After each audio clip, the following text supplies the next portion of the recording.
it's Libby from the Southside Ranch. Today I'm going to show you how to make a Shamrock shake from McDonald's, and we're going to be using this library book called Copycat Restaraunt Favorites.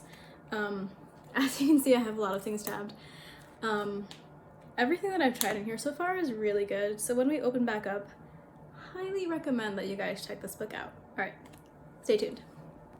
Okay, so to start, you're going to need 1.5 cups of ice cream.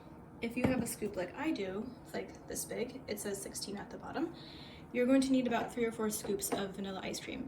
You're also going to need 7 Thin Mint cookies. If you didn't find a Girl Scout before the quarantine happened, you can look for Keebler grasshopper cookies in the store.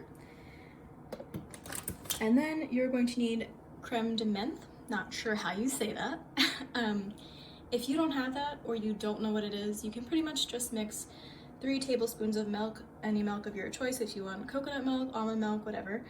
And then you mix that with a dash of mint extract, and it'll look like that.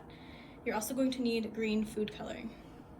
So to start, you are going to need to put all these ingredients in your blender at one time.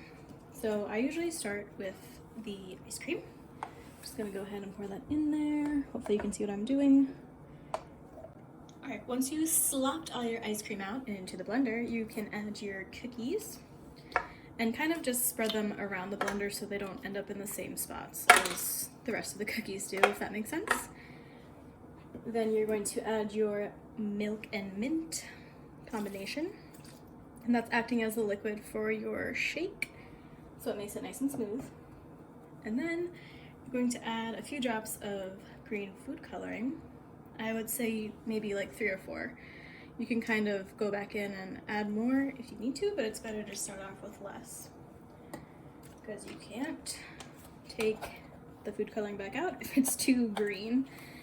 Alright, so now you can put your lid on your blender and give it a go. So once you see that there's not as many chunks down here, I would say it's good to pour. Alright guys, so there it is. Here's your finished product.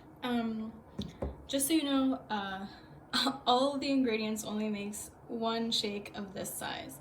So I'm gonna suggest this is maybe like 7.5 ounces. I'm not really sure. But yeah, enjoy. If you guys make it, show me your shakes down in the comments below. Stay safe, everyone.